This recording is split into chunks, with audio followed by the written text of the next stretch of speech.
Easyjet is Europe's first low-cost, no-frills airline, founded in 1995 by Stelios, son of a Greek shipping tycoon.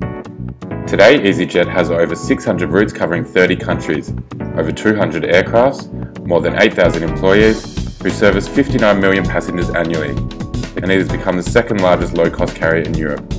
There are 4 important characteristics about Easyjet's founding strategy. Firstly, it chose to cut out the middleman entirely and had the company take all the reservations by phone and internet directly. Secondly, it implemented cutting-edge yield management system. Thirdly, it adopted flexible deployment of planes across routes.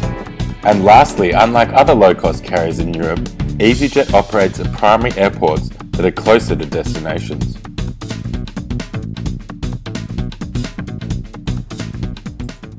For many years, Easyjet had experienced great success with its no-frills and no-nonsense approach to air travel.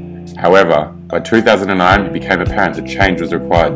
From the start of 1995 until 2007, Easyjet showed a steady increase in revenue and profits. However, in 2008 and 2009, profits declined. Many of the company's customers were hugely dissatisfied with the service provided. The situation was so bad that it was even made fun of in popular TV shows.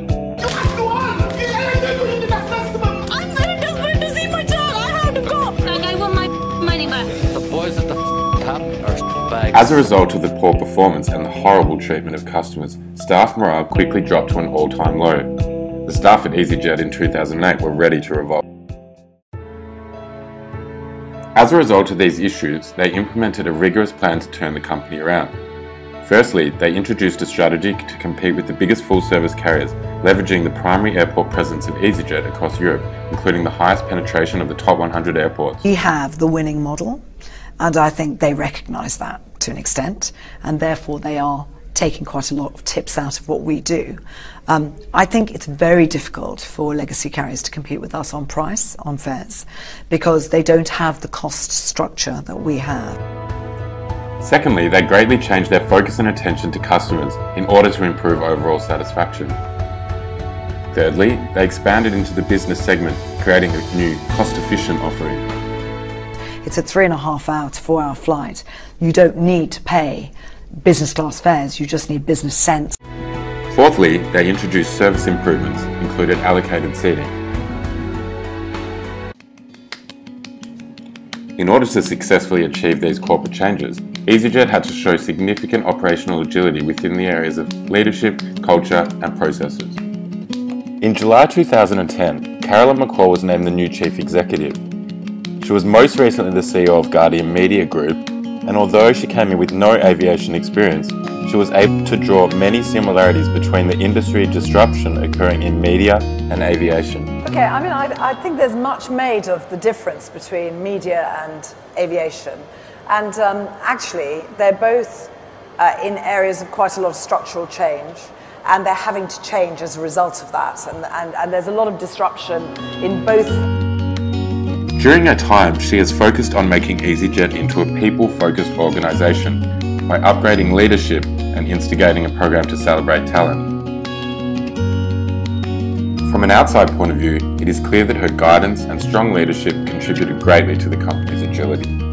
Actually, you have to take moments out to celebrate, and I think in the past Easyjet didn't do that very much. Easyjet has a corporate culture which is completely opposite to that of traditional full-service carriers, with an emphasis on reducing bureaucracy and internal hierarchies.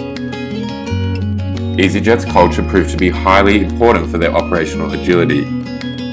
First, due to the flat structure, many lower employees got a chance to participate in shaping the organisation, which has facilitated a willingness to change. Secondly, due to the efficient dissemination of information, new plans and ideas can be rapidly implemented. Lastly, due to a generalist recruitment strategy, management can quickly restaff people into areas where their skills can be better leveraged. Easyjet aims to have highly streamlined processes, with information being available to everyone at all times. These streamlined processes laid the foundation for a successful change in strategy, as it simplified the identification of where changes needed to be made. We're very, very clear that operational excellence is the bedrock of what we do, and that is what had slipped 3 years ago. Easyjet has a lot fewer inter-process dependencies than more traditional full-service carriers like BA. As a result of this, changing a single process has limited follow-on effects.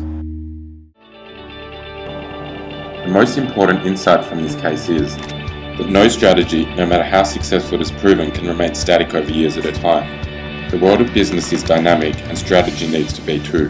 New executives from other industries can introduce innovative business models. These individuals may bring about new and important insight, which can lead to significant corporate improvements not identified by the incumbent managers. On a corporate level, it is absolutely critical that focus is kept on elements of corporate agility, even during times of great success. Business environment changes can come about very quickly, and only the companies which remain on guard with sufficient strategic agility will prove successful over time.